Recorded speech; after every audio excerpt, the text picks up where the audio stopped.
నమస్కారం ఘంటారావానికి స్వాగతం. ముందుగా ప్రధానాంశాలు. గుజరాత్ లో రెండో రోజు మంత్రి నారాయణ బృందం గ్యాస్పూర్ లో జిందాల్ ప్లాంట్ పరిశీలన.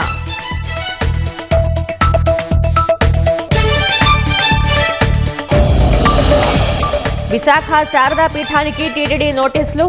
తిరుమలలో భవనం 15 రోజుల్లో ఖాళీ చేయాలని ఆదేశం.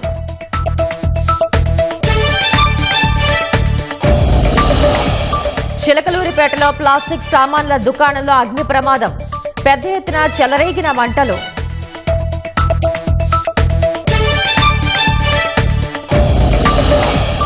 పరాయి దేశంలో బందీ అయిన భర్త కోసం భార్య ఎదురుచూపులు. ఎప్పుడొస్తాడో తెలియక కుటుంబం కన్నీరు.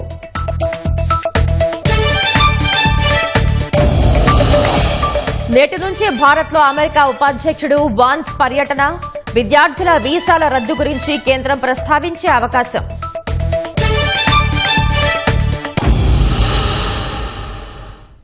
పల్నాడు జిల్లా చిలకలూరిపేటలోని సుభానీనగర్లో ప్లాస్టిక్ సామాన్లు విక్రయించే దుకాణంలో మంటలు చెలరేగాయి. విద్యుత్ షార్ట్ సర్క్యూట్తో బొమ్మల దుకాణంలో మంటలు ఎగసిపడినట్లు భావిస్తున్నారు. దుకాణంలో ఉన్న ప్లాస్టిక్ వస్తువులు, పిల్లల బొమ్మలు, సుమారు 10 లక్షల సరుకు అగ్ని ప్రమాదంలో కాలిపోయాయి. పెద్ద ఎత్తున మంటలు చెలరేగడంతో అగ్నిమాపక సిబ్బంది వచ్చి అదుపు చేశారు.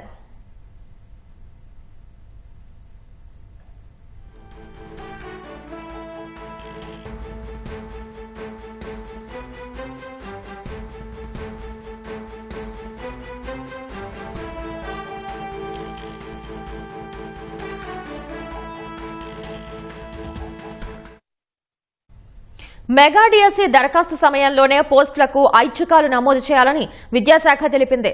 దరఖాస్తు గడువు ముగిసేలోపు అర్హత ధ్రువపత్రాలను తప్పనిసరిగా అప్లోడ్ చేయాలనే నిబంధనను తీసుకొచ్చింది. మరోవైపు గత డిఎస్సికి దరఖాస్తు చేసిన వారు ఫీజు చెల్లించక్కర్లేదని స్పష్టం చేసింది. పరీక్ష కోసం అవసరమైతే పక్క రాష్ట్రాల్లోనూ కేంద్రాలు ఏర్పాటు చేయనున్నారు. మెగా డిఎస్సి 2025 నోటిఫికేషన్లకు సంబంధించి రాష్ట్ర, జోనల్, జిల్లాల వారీగా పోస్టులు, సబ్జెక్టుల పోస్టులు, రిజర్వేషన్లతో పూర్తిస్థాయిలో ఖాళీల వివరాలను పాఠశాల విద్యాశాఖ వెబ్సైట్లో పొందుపరిచింది. ఈసారి దరఖాస్తు ప్రక్రియలో కొత్తగా 2 విధానాలను తీసుకొచ్చింది. యాజమాన్యాల వారీగా ఆయా పోస్టులకు ఐచ్ఛికాలు నమోదు చేయాలని పేర్కొంది. దరఖాస్తు గడువు ముగిసేలోపు అర్హత ధ్రువపత్రాలను తప్పనిసరిగా అప్లోడ్ చేయాల్సి ఉంటుంది. గతంలో మెరిట్ జాబితా విడుదల చేసిన తర్వాత వీటిని స్వీకరించేవారు.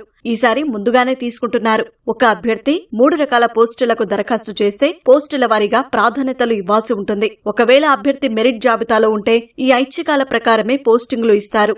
మొదట దరఖాస్తు సమర్పించినప్పటికీ గడువు ముగిసేలోపు అర్హత ధ్రువపత్రాలను అప్లోడ్ చేయకపోతే హాల్ టికెట్లు జారీ చేయరు. అభ్యర్థులు ముందుగానే అన్ని సరిచూసుకుని దరఖాస్తులు సమర్పించాలి. ఏమైనా తప్పులు ఉంటే సమర్పించిన తర్వాత ఎలాంటి సవరణలకు అవకాశం ఉండదు. ఆన్లైన్ ఫీజు చెల్లింపు, దరఖాస్తుల స్వీకరణ ఏప్రిల్ 20 నుంచి మే 15 వరకు కొనసాగుతుంది. మే 20 నుంచి నమూనా పరీక్షలు ఉంటాయి. మే 30 నుంచి హాల్ టికెట్లు డౌన్లోడ్ చేసుకోవచ్చు. వైసీపీ హయాంలో ఎన్నికల ముందు విడుదల చేసిన డిఎస్సి 2024కు దరఖాస్తు చేసుకున్న అభ్యర్థులు ఎలాంటి ఫీజు చెల్లించాల్సిన అవసరం లేకుండా దరఖాస్తు సమర్పించవచ్చు. అప్పట్లో దరఖాస్తు చేసిన పోస్టుకు కాకుండా వేరే పోస్టులకు దరఖాస్తు చేస్తే మాత్రం ఆ ఫీజు చెల్లించాలి. అభ్యర్థులు ఒక్కో దరఖాస్తుకు 750 రూపాయల చొప్పున చెల్లించాలి. ప్రతి పోస్టుకు ప్రత్యేకంగా దరఖాస్తు ఫీజు చెల్లించాలి.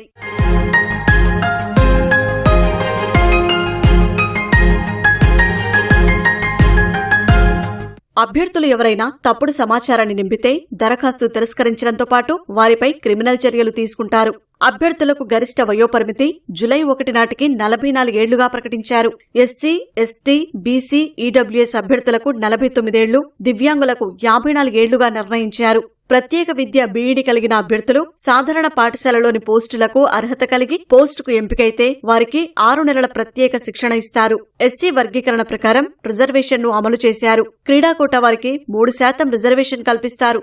ఉద్యోగాలకు ఎంపికైన అభ్యర్థులకు అకాడమిక్స్, ఆంగ్ల భాషపై ప్రాథమిక శిక్షణ ఇస్తారు.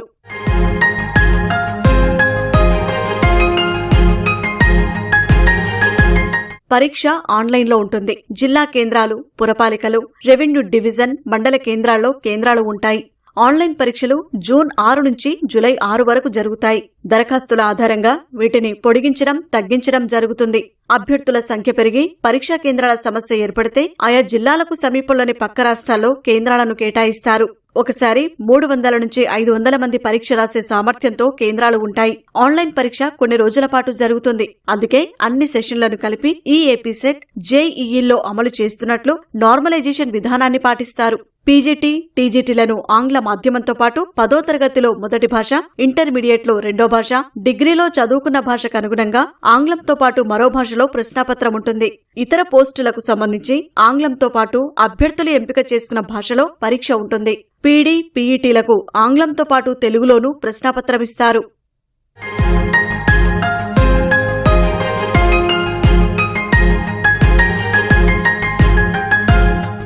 ఫిజికల్ డైరెక్టర్, వ్యాయామ విద్య టీచర్లకు టెట్ ఆంగ్ల భాష నైపుణ్య పరీక్ష ఉండదు. 100 మార్కులకు 200 ప్రశ్నలతో పరీక్ష ఉంటుంది. ప్రిన్సిపల్స్, పోస్ట్ గ్రాడ్యుయేట్ టీచర్లు, ట్రైన్డ్ గ్రాడ్యుయేట్ టీచర్లు, నాన్ లాంగ్వేజెస్ వారికి పేపర్ 1 ఆంగ్ల భాష నైపుణ్య పరీక్ష ఉంటుంది. ఇది ఇంటర్మీడియట్ స్థాయిలో ఇస్తారు. ప్రిన్సిపల్స్, పీజీటీలకు టెట్ ఉండదు. TGT, PGT non languages principal పోస్టులకు దరఖాస్తు చేసిన వారు తప్పనిసరిగా ఆంగ్ల భాష నైపుణ్య పరీక్షలో అర్హత సాధించాల్సి ఉంటుంది. దీనిలో ఓసీ, బీసీ, ఈడబ్ల్యూఎస్ అభ్యర్థులకు 60 మార్కులు, ఎస్సీ, ఎస్టీ, దివ్యాంగులు, మాజీ సైనిక ఉద్యోగులకు 50 మార్కులు రావాల్సి ఉంటుంది. రెండో పేపర్ 100 మార్కులకు ఉంటుంది. ప్రిన్సిపల్ పోస్టుకు దరఖాస్తు చేసేవారికి పనిచేసిన అనుభవం ఉండాలని నిబంధన పెట్టారు. టీజీటీలో రెండో పేపర్ 80 మార్కులకు ఉంటుంది. టెట్కు 20 మార్కుల వెయిటేజీ ఉంటుంది.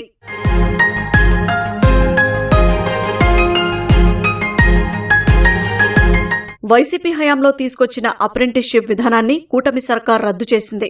గతేడాది ఫిబ్రవరిలో వైసీపీ ప్రభుత్వం ఇచ్చిన డిఎస్సి 2024లో అప్రెంటిస్షిప్ విధానాన్ని తీసుకొచ్చింది. ఉద్యోగాలకు ఎంపికైన వారు 2 ఏళ్ల పాటు వెట్టి చాకరీ చేసేలా ప్రత్యేక జీవో జారీ చేసింది. ఉద్యోగాలకు ఎంపికైన అభ్యర్థులకు తొలి ఏడాది ఆయా కేటగిరీలోని బేసిక్లో 50%, రెండో ఏడాది 60% గౌరవ వేతనం ఇవ్వనున్నట్లు ప్రకటించింది. దీన్ని ఇప్పుడు రద్దు చేశారు. గుజరాత్లో రెండో రోజు మంత్రి నారాయణ బృందం పర్యటిస్తున్నారు. అహ్మదాబాద్ శివార్లోని గ్యాస్పూర్లో జిందాల్ సాలిడ్ వేస్ట్ మేనేజ్మెంట్ ప్లాంట్ను మంత్రి బృందం సందర్శించింది. అనంతరం అహ్మదాబాద్లోని అతిపెద్ద క్రికెట్ స్టేడియం నరేంద్ర మోదీ స్టేడియంను మంత్రి నారాయణ అధికారులు పరిశీలించనున్నారు. అమరావతిలో నిర్మించే స్పోర్ట్స్ సిటీలో రాష్ట్ర ప్రభుత్వం భారీ క్రికెట్ స్టేడియం నిర్మించనున్న నేపథ్యంలో నరేంద్ర మోదీ స్టేడియంతో పాటు స్పోర్ట్స్ సిటీని మంత్రి నారాయణ బృందం పరిశీలించనుంది. అమరావతి నిర్మాణంలో భాగంగా పలు కట్టడాలు, ప్రాంతాల అధ్యయనానికి 2 రోజుల గుజరాత్ పర్యటనకు మంత్రి నారాయణ అధికారులు వెళ్లారు. తిరుమలలోని విశాఖ శ్రీ శారదాపీఠం మఠానికి టీటీడీ నోటీసులు జారీ చేసింది. 15 రోజుల్లో మఠం ఖాళీ చేసి భవనాన్ని తిరుమల తిరుపతి దేవస్థానానికి స్వాధీనపరచాలని అధికారులు నోటీసులు జారీ చేశారు. కూటమి ప్రభుత్వం అధికారంలోకి వచ్చాక అటు అధికారులు, టీటీడీ చైర్మన్ శారదాపీఠం ఆక్రమణలపై దృష్టి సారించారు. గత నవంబర్ 18న జరిగిన తొలి బోర్డు సమావేశంలో గోగర్భం డ్యాం వద్ద విశాఖ శారదాపీఠానికి చెందిన నిర్మాణంలో అవకతవకలు, ఆక్రమణలు జరిగినట్లు టీటీడీ అధికారుల కమిటీ నివేదిక ఆధారంగా భవనం లీజ్ రద్దు చేయాలని బోర్డు నిర్ణయించింది. టీటీడీ షోకాజ్ నోటీసులపై న్యాయస్థానాన్ని శారదాపీఠం ఆశ్రయించింది. అయితే టీటీడీ బోర్డు నిర్ణయాన్ని సమర్థిస్తూ కోర్టు మార్గదర్శకాలు జారీ చేసింది. టీటీడీ నిబంధనలకు వ్యతిరేకంగా వైసీపీ హయాంలో అక్రమ నిర్మాణాలను శారదాపీఠం చేపట్టింది. మాజీ సీఎం జగన్ కు రాజగురువు కావడంతో అక్రమ నిర్మాణాలకు అప్పటి టీటీడీ బోర్డు రెగ్యులరైజ్ చేసింది. కూటమి ప్రభుత్వం వచ్చాక శారదాపీఠంలో అక్రమ నిర్మాణాలపై దృష్టి సారించి కట్టడి చేసింది. 5 ఏళ్ల తర్వాత రాష్ట్రంలో విద్యుత్కు పెరిగే డిమాండ్కు అనుగుణంగా నెట్వర్క్ సామర్థ్యాన్ని విస్తరించాలని ప్రభుత్వం నిర్ణయించింది. ఇందుకు 28,000 కోట్లు అవసరం అవుతాయని లెక్కలు వేసింది. ఈ వ్యయంలో 80% ఇవ్వాలని కేంద్రానికి ఇంధన శాఖ విజ్ఞప్తి చేసింది. కేంద్రం సైతం ఈ భారీ ప్రాజెక్టుకు సూచనప్రాయంగా ఆమోదం తెలిపినట్లు సమాచారం. రాయలసీమ నుంచి కాకినాడ వరకు ట్రాన్స్కో నెట్వర్క్ ఆగ్మెంటేషన్ సామర్థ్యం పెంపు కోసం ప్రతిపాదించిన ప్రాజెక్టుకు కేంద్రం సూచనప్రాయంగా ఆమోదం తెలిపినట్లు విశ్వసనీయ సమాచారం. ప్రాజెక్టు నివేదికలోని కొన్ని సందేహాలపై అధికారుల నుంచి వివరణ తీసుకుంది. రాయలసీమలో ఇప్పటికే ఉన్న కొత్తగా ఏర్పాటు కానున్న సౌర, పవన, పునరుత్పాదక ప్లాంట్లు, పంపుడు స్టోరేజీ, బ్యాటరీ స్టోరేజీ ప్రాజెక్టుల నుంచి వచ్చే విద్యుత్ను వాడుకునేందుకు నెట్వర్క్ ను అభివృద్ధి చేయాల్సి ఉంది. భావి అవసరాల దృష్ట్యా లైన్ల సామర్థ్యం పెంపునకు 28,000 కోట్ల వ్యయంతో ప్రాజెక్టు చేపట్టబోతున్నట్లు రాష్ట్ర ఇంధన శాఖ కేంద్రానికి ప్రతిపాదనలు పంపింది. ఇందులో 60 నుంచి 80% నిధులు సర్దుబాటు చేయాలని కోరింది. దీనికి అనుమతులు వస్తే పూర్తి చేసేందుకు కనీసం 5 ఏళ్లు పడుతుందని అంచనా.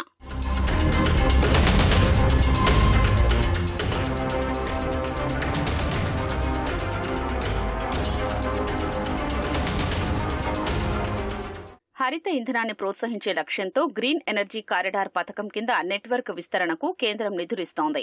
ఈ పథకం మొదటి దశలో భాగంగా ఉమ్మడి అనంతపురం, కర్నూలు జిల్లాల్లో చేపట్టిన ప్రత్యేక లైన్లు, సబ్స్టేషన్ల నిర్మాణాలు పూర్తి కావచ్చాయి. రెండో దశలోని పనులు కూడా పూర్తయితే ట్రాన్స్మిషన్ నెట్వర్క్ పటిష్టమవుతుంది. తద్వారా రాయలసీమ, కోస్తాల మధ్య నెట్వర్క్ అనుసంధానానికి మార్గం ఏర్పడుతుంది. ప్రస్తుతం కేంద్ర ప్రభుత్వ రంగ సంస్థ పీజీసీఐఎల్ నెట్వర్క్ పై ఆధారపడాల్సి వస్తోంది. సుమారు 8,000 మెగావాట్ల విద్యుత్ను డిస్ప్లేస్మెంట్ విధానంలో పీజీసీఐఎల్ నెట్వర్క్ కు కలపగా ఆ విద్యుత్ తమిళనాడుకు వెళుతోంది. దీనికి బదులు ఎగువ నుంచి వచ్చే విద్యుత్ను విశాఖ దగ్గర నెట్వర్క్ ద్వారా విద్యుత్ సంస్థలు తీసుకుంటున్నాయి. 2030 నుంచి 32 నాటికి రాష్ట్రంలో విద్యుత్ డిమాండ్ 20,000 మెగావాట్లకు చేరుతుందని అంచనా. ఏడాదికి విద్యుత్ వినియోగం 1.20 లక్షల మిలియన్ యూనిట్లకు చేరే అవకాశం ఉంది. అప్పటికే నెట్వర్క్ విస్తరించకుంటే ఇబ్బందులు పెరగనున్నాయి. ప్రస్తుతం పీజీసీఐఎల్ నెట్వర్క్ వాడుకుంటున్నందుకు ఏటా సుమారు 1,700 కోట్ల ట్రాన్స్మిషన్ ఛార్జీల్ని విద్యుత్ సంస్థలు చెల్లిస్తున్నాయి. ఇప్పటికే పీజీసీఐఎల్ నెట్వర్క్ సామర్థ్యం మించింది. భవిష్యత్తులో పెరిగే విద్యుత్కు కేంద్ర నెట్వర్క్ వినియోగించకుంటే ఆల్టర్నేటివ్ కరెంటు ఛార్జీల భారం అదనంగా పడనుంది. ఈ దృష్ట్యా నెట్వర్క్ విస్తరణ అవసరమని అధికారులు నిర్ణయించారు.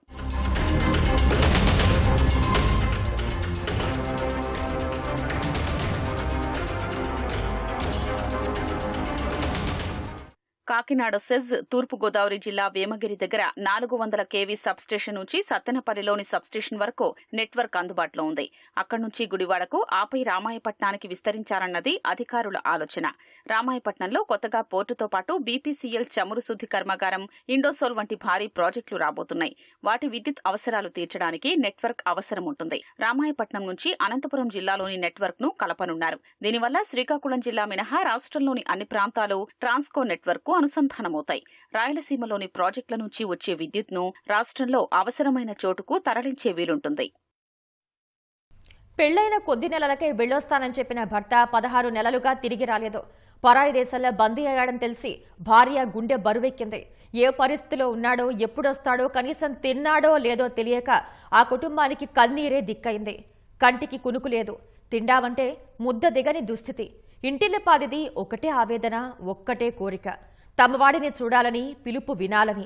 పాలకులు కరుణించి తమ వాడిని స్వదేశానికి తీసుకురాకపోరా అనుకుంటూ 1000 కళ్లతో ఎదురు చూస్తున్నారు.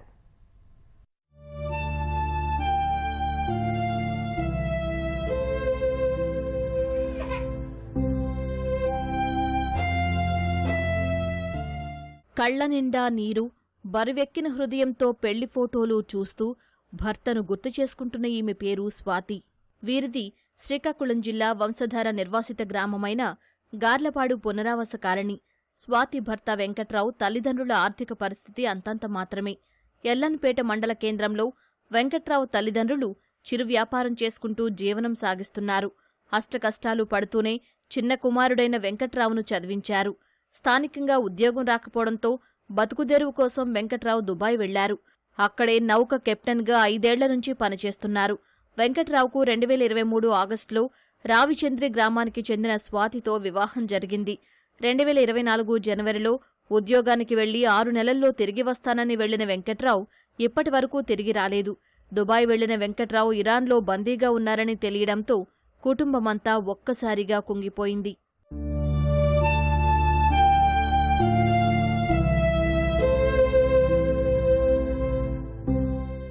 దుబాయ్కి చెందిన ఓ ప్రైవేట్ ఏజెన్సీ నౌకలో క్రూడాయిల్ తీసుకుని మరో 11 మందితో కలిసి వెంకట్రావు ఇరాన్ వెళ్లారు. గత ఏడాది జూలై 21న ఇరాన్ చేరిన నౌకను అక్కడి అధికారులు పట్టుకున్నారు. ఓవర్లోడ్తో వెళుతోందని గుర్తించి స్వాధీనం చేసుకున్నారు. షిప్ యజమానిని ఇరాన్ రావాలని ఆదేశించారు. సంబంధిత వ్యక్తి వెళ్లకపోవడంతో నౌక కెప్టెన్గా పనిచేస్తున్న వెంకట్రావును పాస్పోర్ట్, ఫోన్తో పాటు ఇతర వస్తువులు తీసుకుని బందీగా ఉంచారు. మిగిలిన 11 మంది సిబ్బందిని విడిచిపెట్టారు. నౌక యజమాని సుమారు 18 కోట్ల వరకు అపరాధ రుసుం కట్టారని, అప్పుడే తమ వాడిని విడిచిపెడతారంటూ షరతులు విధించారని కుటుంబ సభ్యులు కన్నీరు మున్నీరుగా విలపిస్తున్నారు. ఆ షిప్ ఓవర్లోడ్ అని ఇరాన్లో షిప్ అరెస్ట్ చేశారు. ఆ వానరు పట్టించుకోకపోవడం వల్ల వానరు స్థానంలో ఈయన్ని ఉంచేశారు సార్. ఆ పైన వానరు కట్టట్లేదు, ఈయన్ని విడిపించట్లేదు. ఆ వానరు ఇప్పుడు మాకు సంబంధం లేదు, ఆయనతో మాకు సంబంధం లేదు, మా షిప్ మాకు ఇచ్చండి అన్నారు సార్. నేను కలిసాను సార్. ఆయన ప్రాసెస్ అవుతుంది అంటున్నారు. కలెక్టర్ గారికి అప్లికేషన్ ఇచ్చాను సార్, ఇమ్మన్నారు. ఆయన ఢిల్లీ వెళ్తే కాగితాలు వెళ్ళి మీకు మెసేజ్ వస్తుంది అన్నారండి. అది కూడా ఇప్పటికి ఇంకేం రాలేదు సార్. దయచేసి ఆంధ్రప్రదేశ్ గవర్నమెంట్ ఇండియన్ గవర్నమెంట్ కలిపి ఏదో ఒకటి చేసి మా తమ్ముడిని మాకు తెచ్చేటట్టు చేయండి సార్. మా కుటుంబానికి ఆ అబ్బాయి పోషకత్వం అంతా చూసుకునేది. ఆ అబ్బాయిని 6 నెలలు కాంట్రాక్ట్ బేసిక్కి వెళ్ళాడండి.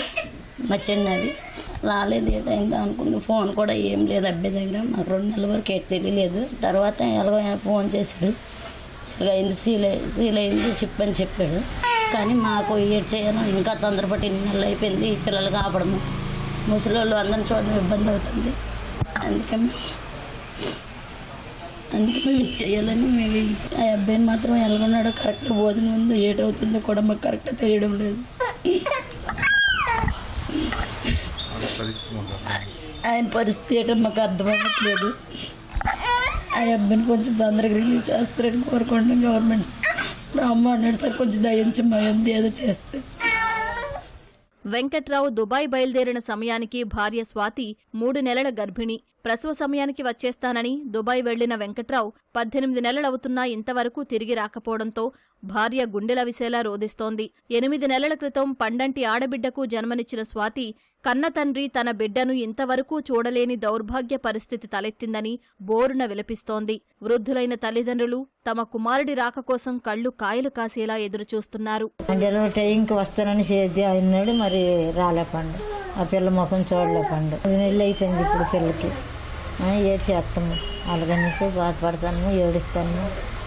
ఎలాగో రచించారు నా కొడుకు, ఎలాగో రచించి సారు మీ దండం పెడతాం సారు. నన్ను ఓర్లేని కొడుకు సారు. ఎలాగంటాడు, ఏడు చేస్తారు సార్, మీకు దండం నాకు రాదేటి చేస్తారు. వాంటర్ తప్పు, కానీ మా హస్బెండ్ నిలగుంచారు. పాపను కూడా చూడలేదు. గవర్నమెంట్ ఏదో మాట్లాడి మా హస్బెండ్ని చేసి మాకు ఎలాగైనా మా చేతుల్లో పెడతారని కోరుకుంటున్నాం సార్. ఏం లేదు సార్, వాండర్ది తప్పు. మమ్మల్ని నిలగుంచారు. వాండర్ వస్తే మమ్మల్ని విడిచిపెడతామని చెప్తున్నారు. ఇండియన్ ఎంబసీకి చెప్పమని చెప్పారు. రామ్మోహన్ సార్కి చెప్పాను. డెలివరీ టైంకి వస్తాను సార్ టైంకి ఇలా జరిగింది, అందుకని రాలేకపోయారు. చూడలేదు కదండి పాపను. వెంకట్రావు క్షేమంగా ఇంటికి తిరిగొచ్చేలా ప్రభుత్వాలు చొరవ చూపాలని కుటుంబ సభ్యులు కేంద్ర మంత్రి రామ్మోహన్ నాయుడు, విజయనగరం ఎంపీ కలిశెట్టి అప్పలనాయుడును కోరారు. కలెక్టర్ స్వప్నిల్ దినకర్ను కలిసి వినతిపత్రం అందజేశారు. అమెరికా ఉపాధ్యక్షుడు జేడీ వాన్స్ కుటుంబ సమేతంగా నేడు భారత పర్యటనకు రానున్నారు. నేటి నుంచి ఈ నెల 24 వరకు ఆయన దేశంలోని పలు చారిత్రక ప్రదేశాలను సందర్శించనున్నారు. ఇవాళ ఉదయం 10 గంటలకు ఢిల్లీలోని పాలెం వైమానిక స్థావరంలో దిగనున్న ఆయనకు కేంద్ర కేబినెట్లోని సీనియర్ మంత్రి స్వాగతం పలకనున్నారు. తొలుత ఢిల్లీలోని స్వామినారాయణ్ అక్షర్ధామ్ ఆలయాన్ని సందర్శిస్తారు. అనంతరం చేనేత ఉత్పత్తులను విక్రయించే దుకాణాల సముదాయాన్ని సందర్శిస్తారని సంబంధిత వర్గాలు తెలిపాయి. ద్వైపాక్షిక సంబంధాలపై చర్చించేందుకు సాయంత్రం 6:30కు లోక్ కళ్యాణ్ మార్గ్లోని ప్రధాని మోదీ నివాసానికి వాన్స్ చేరుకుంటారు. చర్చల తర్వాత వాన్స్ దంపతులకు ప్రధాని మోదీ విందు ఇవ్వనున్నారు. రెండో రోజు జైపూర్లో చారిత్రక ప్రదేశాలను వాన్స్ దంపతులు సందర్శించనున్నారు. ఈ నెల 23న ఆగ్రాలో తాజ్ మహల్ ను సందర్శించి తిరిగి జైపూర్కు చేరుకుంటారు. 24న తిరిగి అమెరికా వెళ్లనున్నారు. విద్యార్థుల వీసాల రద్దు విషయంలో అమెరికా తీరుపై తీవ్ర విమర్శలు వ్యక్తమవుతున్న వేళ ఈ అంశంపై కేంద్ర ప్రభుత్వం దృష్టి సారించింది. భారత పర్యటనకు వస్తున్న జేడీ వాన్స్ వద్ద ఈ విషయాన్ని గట్టిగా ప్రస్తావించే అవకాశం ఉంది. మహాకుంభమేళా సందర్భంగా ఉత్తరప్రదేశ్ సీఎం యోగి ఆదిత్యనాథ్ ని ప్రధానమంత్రి అభ్యర్థిగా ప్రకటించేందుకు ప్రణాళికలు చేశారని సమాజ్వాదీ పార్టీ అధ్యక్షుడు అఖిలేష్ యాదవ్ సంచలన వ్యాఖ్యలు చేశారు. ఆధ్యాత్మిక కార్యక్రమాన్ని రాజకీయ కార్యక్రమంగా మార్చారని ఆరోపించారు. మహాకుంభమేళాను భక్తుల కోసం కాకుండా రాజకీయ ప్రయోజనాలకు వాడుకున్నారని అఖిలేష్ చెప్పారు. ప్రయాగ్రాజ్లో జరిగిన మహాకుంభమేళాలో నిర్వహణ లోపం చాలా కనపడుతోందని, యూపీకి మచ్చ తెచ్చిందని తెలిపారు. వక్ఫ్ బోర్డు సవరణ బిల్తో బీజేపీ మాఫియా మాదిరిగా భూముల్ని లాక్కునే యత్నం చేస్తుందని ఆరోపించారు. 2027 ఉత్తరప్రదేశ్ అసెంబ్లీ ఎన్నికల్లో ఖచ్చితంగా ఇండియా కూటమి అధికారంలోకి వస్తుందని అఖిలేష్ జోస్యం చెప్పారు.